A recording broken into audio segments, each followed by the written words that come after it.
आज हरतालिका शिव महापुराण की कथा, फुलेरा शिव महापुराण की कथा, और कल हरतालिका तीज है। आज से मेरी जीजियां सब हरतालिका की तैयारी में लग जाती हैं। हरतालिका की कथा में अपन श्रवण करेंगे। कल हमारे पूरे विश्व में, पूरे भारत में और पूरे देश विदेश में, केवल देश में ही नहीं विदेश में भी, संपूर्ण देश विदेश में कल हरतालिका तीज का महोत्सव मनाया गया।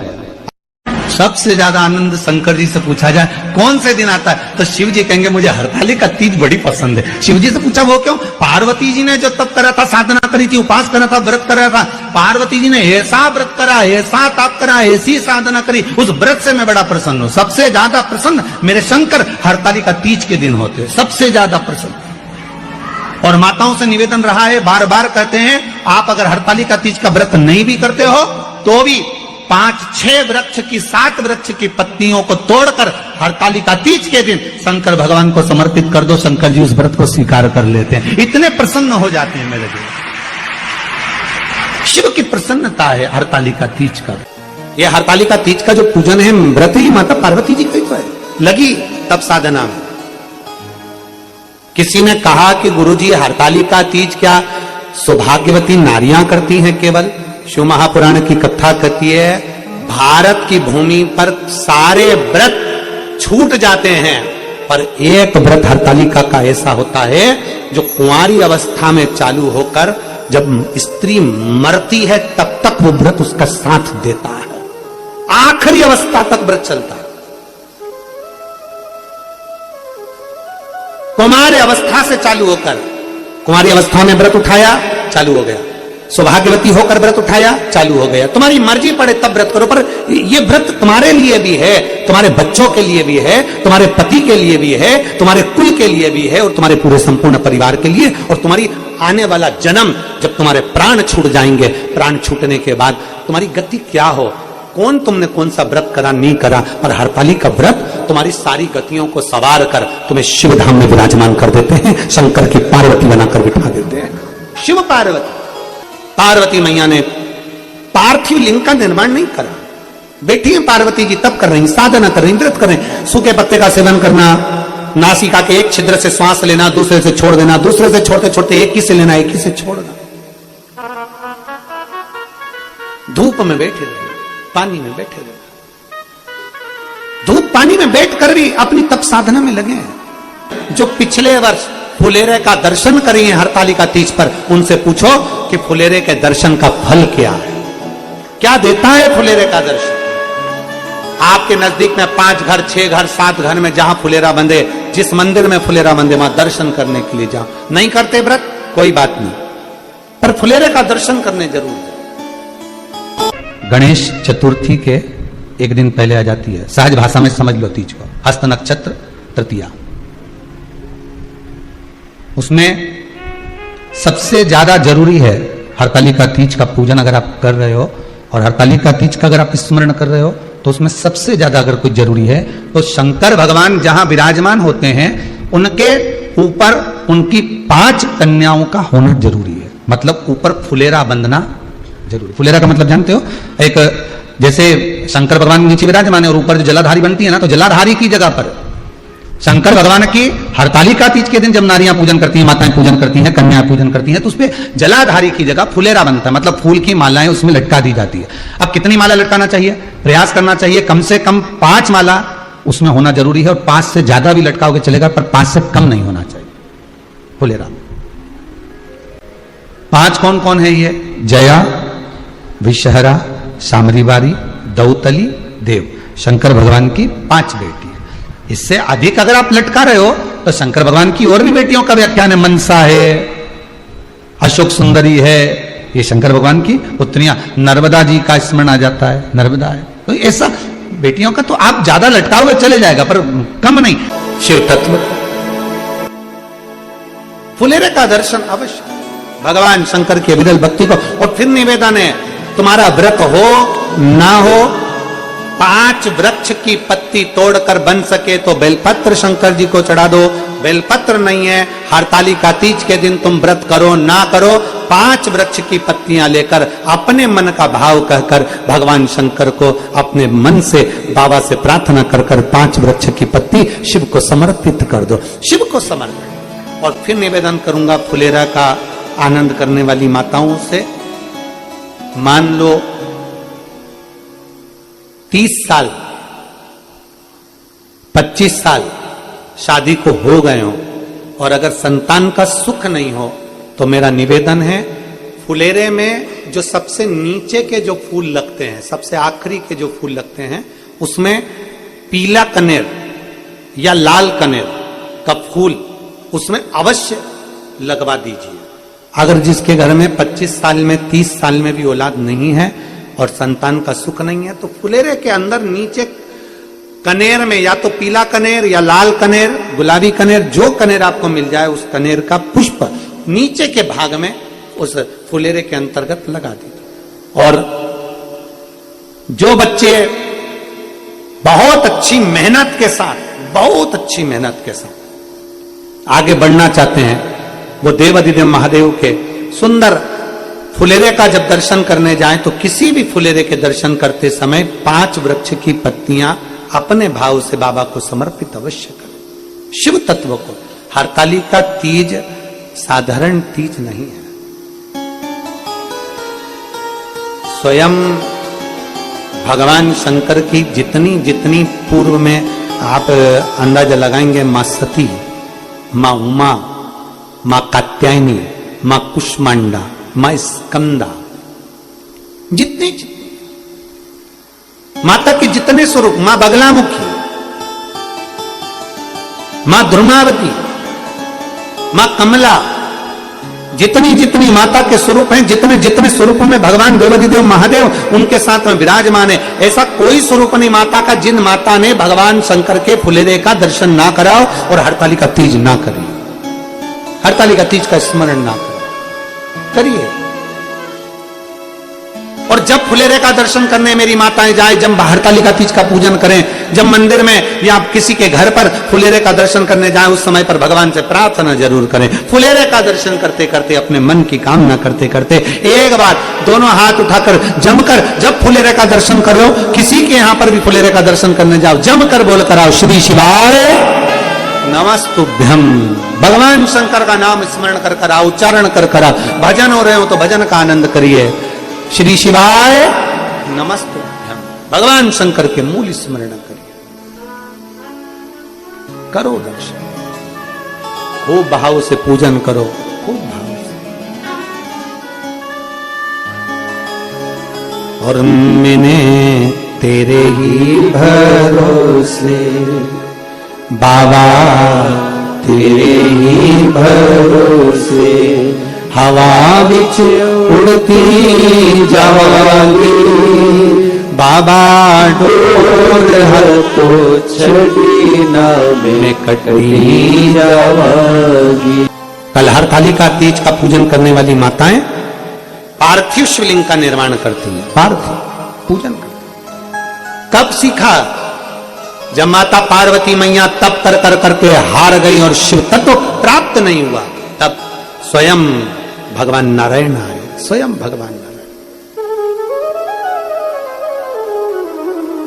और तेरी लीला का न पाया कोई पाए।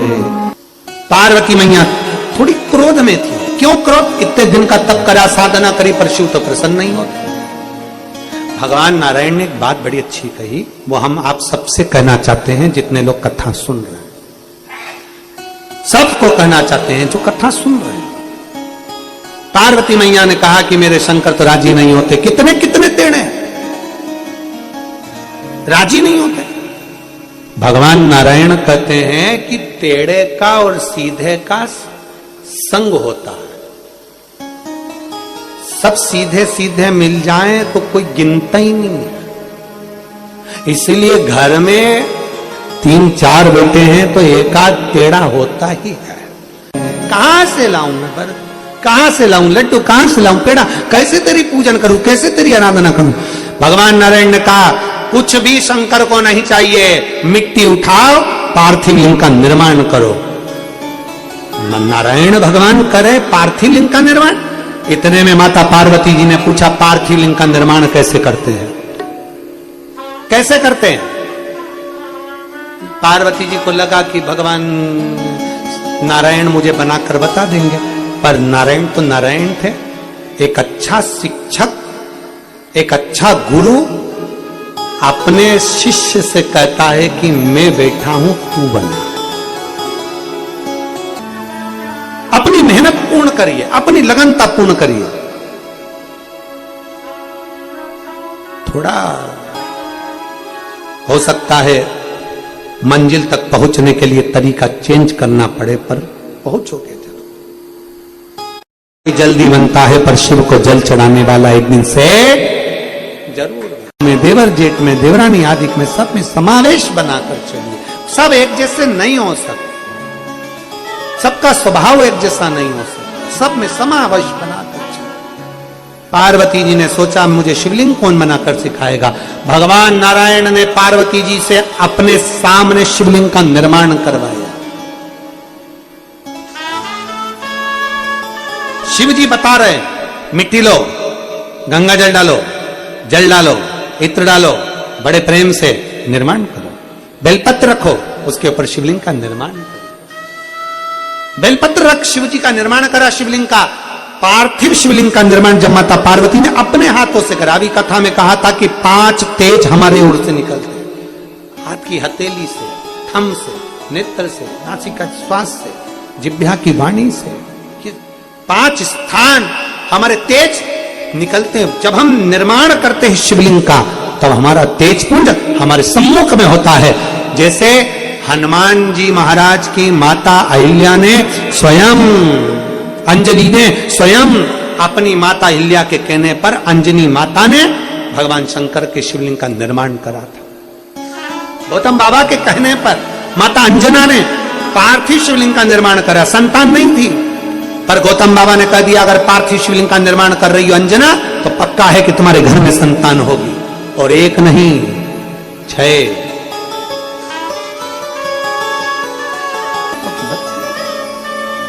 पार्वती जी ने शिवलिंग का निर्माण करा। और पार्वती मैया शिवलिंग का निर्माण कर कर कैसे पूजन करती। पार्थिव लिंग के निर्माण, जितनी हरतालिका तीज का पूजन करने वाली मेरी जीजियां हैं, उनसे निवेदन है जब पार्थिव शिवलिंग आप घर में बनाएंगे हरतालिका तीज के पूजन के लिए, प्रदोष काल से आप पूजन करना प्रारंभ करते हो, दूसरे दिन तक प्रातः तक आपकी पूजन चलती रहती है ब्रह्म मुहूर्त तक। तो जब आप पूजन करने के लिए पार्थिव लिंग का निर्माण करते हैं, जिनके यहाँ पर पूजन होती है वो, तो दिल से बाबा से प्रार्थना कर कर शिवलिंग बनाइए, दिल से माता पार्वती का निर्माण करिए, दिल से आप बाबा का गणेश जी का निर्माण कर, दिल से आप उसका पूजन करिए। दिल से प्रेम करता है, जो शंकर से प्यार करता है, वो कभी दिखावा नहीं करता है। वो शंकर का होकर जीता है और शंकर का होकर मरता है। जरा फुलेरा देना। ऐसा पूर्ण मालाएं चारों तरफ उसमें बंदी होती है फुलेरा के अंतर। ये भगवान शंकर के ऊपर लगाया जाता है। शिव महापुराण की कथा कहती है, भगवान देवादिदेव महादेव का चरित्र कहता है, शिव तत्व कहता है कि मनुष्य की देह में, मानव के शरीर में अगर मान लो अनायास अचानक, शिवपुराण कहती है कि कई स्थान ऐसे हैं जहां पर व्यक्ति से पाप कर्म होता है। झाड़ू लगाते समय छोटे छोटे जीव मर जाते हैं, उसका पाप माथे चढ़ जाता है। अग्नि जलाते समय पतंगे जल जाते हैं, उसका पाप माथे चढ़ जाता है। कपड़े धोना, बर्तन धोते समय छोटे छोटे जीव मर जाते हैं, उसका पाप माथे चढ़ जाता है। चलकर अपन कहीं जाते हैं, अपने पांव के नीचे छोटे छोटे जीव मर जाते हैं, उसका पाप माथे चढ़ जाता है। कई स्थान पर व्यक्ति से पाप कर्म होता है। हरतालिका तीज के फुलेरे का मात्र दर्शन कर लेने से ये सारे पाप हमारे छिन्न हो जाते हैं, पाप समाप्त हो जाते हैं। हरतालिका तीज का जो व्रत है, इसका उद्यापन तो ना तो पहले होए और इसका उद्यापन ना 13 वर्ष के पहले होए। इसका उद्यापन तो जब तक कन्या हो, चाहे स्त्री हो, चाहे नारी हो, चाहे पुरुष हो, हरतालिका तीज का अगर उसको उद्यापन करना है तो 13 वर्ष तक तो आपको व्रत करना ही पड़ेगा, उसके बाद ही इसका उद्यापन होगा। 13 वर्ष अगर आपके हो गए व्रत करते करते हरतालिका तीज का, हरतालिका तीज जानते हो ना, 13 वर्ष अगर आपके हो गए भगवान की भक्ति को धारण करते करते, 13 वर्ष अगर आपके हो गए हैं भगवती स्मरण करते करते, उसके बाद में आप बड़े प्रेम से, बड़े आनंद से आप व्रत का उद्यापन करो, कोई मना नहीं। पर यदि आप उद्यापन कर रहे हो और आपका मन है कि मुझे उद्यापन करना ही है, तो 13 वर्ष तक जिस भाव से आप भगवान का व्रत कर रहे हो, साधना कर रहे हो, स्मरण कर रहे हो, उसी भाव से आप उसको करें। जैसे हरतालिका तीज का जो उद्यापन होता है, उद्यापन में एक सबसे मुख्य चीज क्या होती है कि जो भी आप वस्तु दान दे रहे हैं, जो भी आप वस्तु समर्पित कर रहे हैं, हरतालिका तीज के उद्यापन में जो भी सामग्री आप दे रहे हैं वो 5 होना चाहिए। जैसे फुलेरा का वर्णन किया कि फुलेरा 5 माला से ज्यादा होगा चलेगा, पर 5 से कम नहीं। हरतालिका पूजन, भगवान शिव की आराधना किसने करी थी? माता पार्वती। और पार्वती जी ने किससे पूछी थी? हस्त नक्षत्र आए तब आप शंकर भगवान के शिवलिंग का निर्माण करना, पूजन करना, अर्चना करना, ये किसने बताया, किससे पूछा था? तो कहा जब माता पार्वती का उमा रूप में दर्शन हुआ, जब माता पार्वती उमा बनकर प्रकट हुई, तब भगवान महेश के पास में बैठकर पार्वती जी ने एक प्रश्न किया था। पार्वती जी भगवान शिव से एक प्रश्न कर रही, महेश भगवान से एक प्रश्न कर रहे, भोलेनाथ प्रभु शंभु शंकर, हे दयालु करुणा सागर, कृपा करने वाले त्रिकालदर्शी कैलाशी, हे शिव करुणा करिए और मुझे आप इतना सा बता दीजिए कि मैं जितनी जन्म लूं, मैं स्मृति लोक में जितनी बार आऊं, मैं इस भूमि पर जितनी बार जन्म लूं, अवतरण हो मेरा, जन्म हो मेरा, मैं जितनी बार प्रकट हूं इस पृथ्वी पर, आप मेरे पति बनकर मुझे मिले, उसके लिए मैं क्या कर सकती हूं? मैं क्या करूं? कैसे आपको प्राप्त कर सकती हूं? अब तो शिव महापुराण की कथा कर रही, अपने तेज को, अपने एक सुंदर तेज भाव को आप माताएं अपने भाव से अपने पुत्र को प्रदान कर सकते। पार्थिव शिवलिंग का जब निर्माण करते हैं, पार्थिव शिवलिंग का जब हम निर्माण करते हैं, अपने हाथों से करेंगे, स्वयं ब्राह्मण देव कहेंगे, पंडित जी आएंगे अभिषेक कराएंगे, ब्राह्मण आएंगे अभिषेक कराएंगे, और बुलाना भी चाहिए, आमंत्रित करना भी चाहिए। ब्राह्मण तो उनसे घर की बहुओं को, घर की बेटियों को, घर की माताओं को, घर के पुरुष को, मेरे जीजाओं को, मेरी जीजियों को, मेरी बेटियों को, बेटाओं को कह देना चाहिए, बाबा गुरुदेव आप पूजन कराओ, अनुष्ठान कराओ, अभिषेक कराओ, सब आप कराओ, परंतु शिवलिंग हम बनाएं, शंकर का शिवलिंग का निर्माण हम करें। भगवान शंकर के शिवलिंग का निर्माण अपन स्वयं करें, प्रयास करो, क्योंकि आप जब शंकर के शिवलिंग का निर्माण करोगे तो दिल से करोगे, भाव से करोगे, आनंद के साथ। किस भाव से हम शिवलिंग का निर्माण कर रहे हैं? पार्वती जी का एक प्रसंग आता है, सुंदर प्रसंग है माता पार्वती जी का। 6 वर्ष की अवस्था है माता पार्वती जी, और माता पार्वती जी की 6 वर्ष की अवस्था, गला पकड़ रहा है, 6 वर्ष की अवस्था है माता पार्वती जी की, और 6 वर्ष की अवस्था में माता पार्वती जी शंकर भगवान की आराधना में लीन थी। उन्होंने शिवलिंग का निर्माण नहीं किया था, उन्होंने शंकर के शिवलिंग का निर्माण, पार्थिव शिवलिंग का नहीं किया, बस तप साधना में लीन थी मां।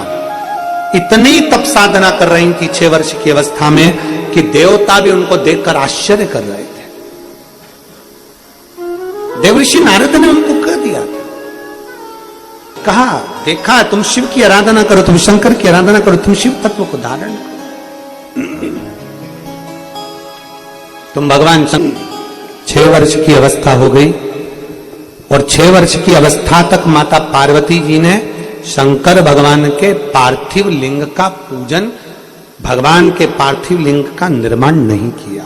पार्थिव लिंग का निर्माण करा ही लगी तप साधना में।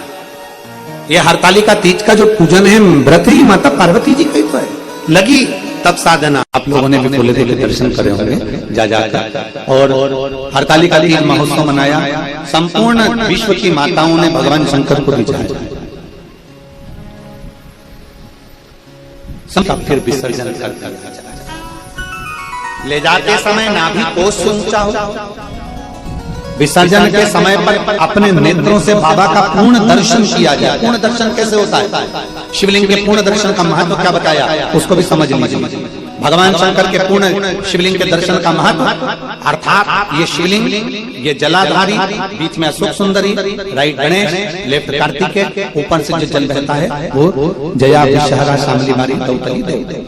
अब जब आप भगवान शंकर का पार्थिव शिवलिंग बनाते हो तो ऊपर जलाधारी तो रहते हैं, आपका केवल शिवलिंग है और जलाधारी। तो आप उसका जब दर्शन कर रहे हैं तो पूर्ण दर्शन का मतलब है, जब हम विसर्जन करने जाते हैं तो सबसे पहले जो भगवान का जल स्थल है, जिसको हम कहते हैं जलाधारी, गणेश जी, कार्तिकेय, अशोक सुंदरी का स्थान, पहले हम उसका दर्शन करते हैं। फिर अपनी निगाह को घुमाकर हम गोल घुमाकर वापिस उसी स्थान पर आते हैं अपनी दृष्टि से, और फिर बाबा का यहीं से दर्शन करते हुए हम शिवलिंग का दर्शन करते हैं। जो हम विसर्जन करने गए हैं उसका हम जब दर्शन करें तो दर्शन करने के बाद हम शिवलिंग का दर्शन कर अपने मन की कामना कहकर मस्तक से लगाकर फिर बाबा का हम विसर्जन करते हैं। तो हमारे हृदय की कामना मेरा देवाधिदेव महादेव पूर्ण जरूर करता है। जो नारी हरतालिका तीज का पूजन नहीं करती, व्रत नहीं करती, साधना नहीं करती, उसके लिए भी कहा गया, कहीं पर फुलेरा बंधा हो,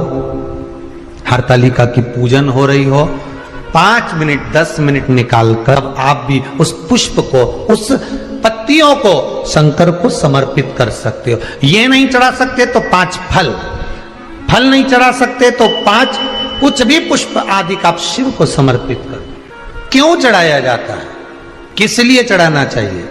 तो कहा, कन्या स्त्री अगर मान लो हरतालिका का व्रत नहीं करती, पूजन नहीं करती, आराधना नहीं करती, तो वो कन्या, वो नारी, वो स्त्री, वो पुरुष कार्य तो बहुत करेगा, दुकान भी 4 चलाएगा, व्यापार भी बढ़ाएगा, पर संपदा को जोड़ नहीं पाएगा। प्राप्त हो जाता है, तीर्थ में जाने पर हमारा पुण्य प्रबल हो जाता है, तीर्थ पे जाने पर हमारा भाग्य प्रबल हो जाता है। उसी तरह शिव महापुराण की कथा में श्री वेद व्यास जी वर्णन करते हैं कि मान लो पृथ्वी के सारे तीर्थों में ना जा पाए, पृथ्वी की सारी नदियों में स्नान ना कर पाए, सारे के सारे सरोवर में आप आचमन ना कर पाए, सारे के सारे कहीं ना कहीं आप देवालय शिवालय तक पहुंच ना पाए, तो वेद व्यास जी लिखते हैं कि एक बार शिव महापुराण की कथा में जाकर बैठ जाइए, ये सारे तीर्थों का फल आपको उसी कथा के अंतर्गत प्राप्त हो जाता है।